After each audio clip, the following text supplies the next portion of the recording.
வணக்கம். மீண்டும் உங்களை சந்திக்கிறேன். Very very happy. அதாவது உங்களுக்கும் ஒரு சந்தேகம் இருக்கும், என்னடா அது இவர் 30 வருஷத்துக்கு முன்னாடி இருந்து இந்த இயக்கத்தில் இருக்காரு, அம்மா பகவான் பரஞ்சோதிலாம் இருக்காரு.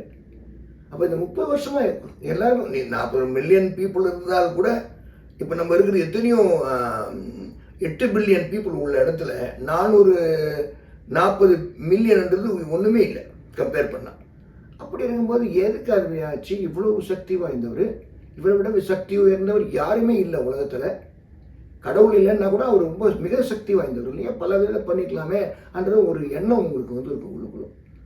அதுக்கு நான் உள்ளது சொல்கிறேன். அதாவது ஒரு நல்லது செய்ய யாராவது ஒருத்தர் வந்தாருன்னா கெடுக்கிறதுக்கு 4 பேர் இருப்பாங்க. அதுக்கு தான் உதாரணம். இவர் அருமையாக வந்துட்டு இருந்தார், பல பேர் பலனடைஞ்சிருந்தாங்க.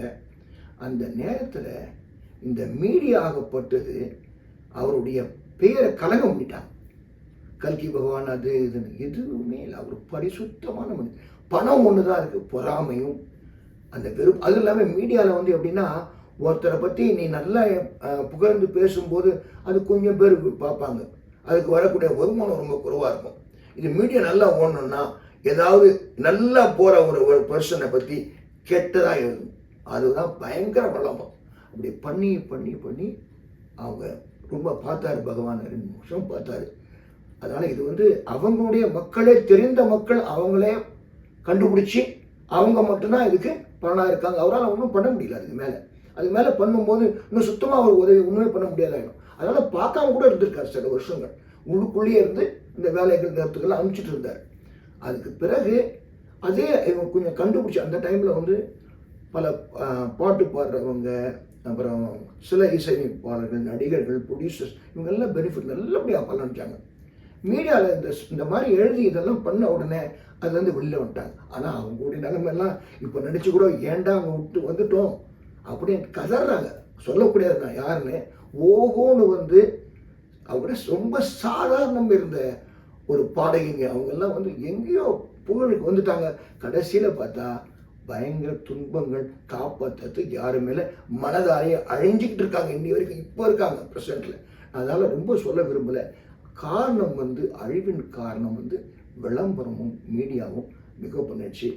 ஆனால் இந்த சமயத்தில் நமக்கு அவர் பலமாக இருந்து இந்த 76 வயதில் கூட நமக்காக இன்னும் பண்ணணும், முடிவெடுக்கணும்னு சொல்லிட்டு ஒரு பெரிய ஒரு வைராகியம் எடுத்து வந்திருக்கார்.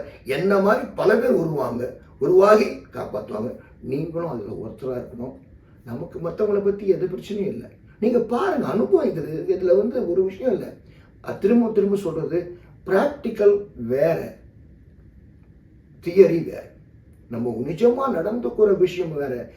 ஏட்டு சுரக்காய் கறிக்கு வருவார். நம்ம ஏட்டெல்லாம் படிச்சிருக்கோம், பார்த்துருக்கோம்.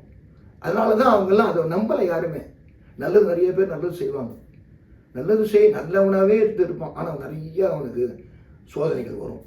அதே மாதிரி சில பேர் வந்து ரொம்ப பாவம் பண்ணியிருப்பான், ரொம்ப சந்தோஷம் இருக்கும். அதை பற்றி நம்ம போகல, அவ்வளோ டீப்பாக கர்மாவை பற்றியோ அதை பற்றியோ பேச விரும்பலை. ஆனால் இந்த இடத்துல பகவானுடைய மீடியாவை எடுத்ததால் நம்ம அதுலேருந்து வெளியில் வந்துடலாம். அந்த மைண்டுன்ற கர்மாவை சொன்ன அதே பகவான் சொன்ன மாதிரி நல்ல கர்மாவும் இருக்குது, கெட்ட கர்மாவும் இருக்குது.